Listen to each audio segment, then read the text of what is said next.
भागामधील रस्त्यांची भीषण अवस्था। मांजरी फार्म, मोरे वस्ती आणि गोल्डन पार्क परिसरातील रस्त्यांची अवस्था अत्यंत बिकट झाली असून नागरिकांना दररोज मोठ्या अडचणींचा सामना करावा लागत आहे।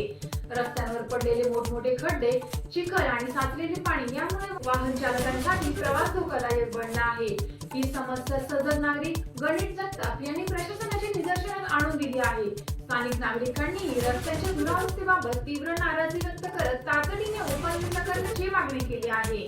पावसामुळे अनेक खड्ड्यांमध्ये पाणी साचल्याने त्यांना अंदाज येत नसून अपघाताचा धोका वाढला आहे। लहान मुले, महिला, ज्येष्ठ नागरिक तसेच दुचाकी स्वार यांना रस्त्यावरून प्रवास करताना मोठी कसरत करावी लागत आहे। काही ठिकाणी वाहने खड्ड्यांमध्ये अडकल्याच्या घटनाही घडत असल्याचे नागरिकांनी म्हटले। मतदारांनी आपले कर्तव्य पार पाडावे, मूलभूत नागरिक सुविधांकडे दुर्लक्ष होत असल्याची भावना नागरिकांनी व्यक्त केली। ही वेळ आश्वासनांची नाही तर कृतीची आहे, असा ठाम संदेश देत नागरिकांनी प्रशासन आणि संबंधित लोकप्रतिनिधींनी तातडीने रस्त्याची दुरुस्ती करावी अशी मागणी केली आहे। टाइम्स ऑफ महाराष्ट्रसाठी हडपसर प्रतिनिधी धीरज महांगरे यांचा रिपोर्ट। नमस्कार, मी धीरज महांगरे। हडपसर मांजरी फार्म, मोरे वस्ती, गोल्डन पार्क परिसरातील हा फक्त रस्ता नाही, ही आहे रोजची झुंज प्रत्येक नागरिकाची।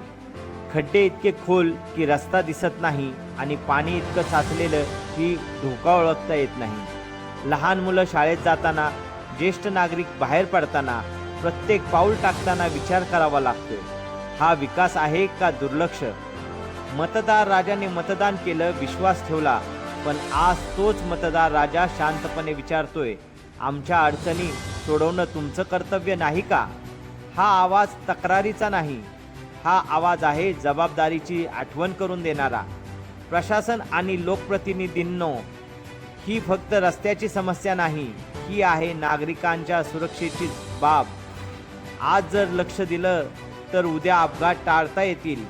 वेळ अजून गेली नाही, निर्णय तुमच्या हातात आहे। समस्या आमची, जबाबदारी तुमची आणि उपाय तात्काळ हवा। ही बाब सजग नागरिक गणेश जगताप यांनी निदर्शनास आणून दिली। हा रस्ता होणं अत्यंत गरजेचं आहे। या भागात नागरिकांना प्रचंड गैरसोय आणि अडचणींचा सामना करावा लागतोय।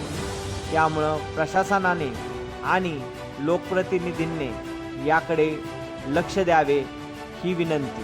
धन्यवाद।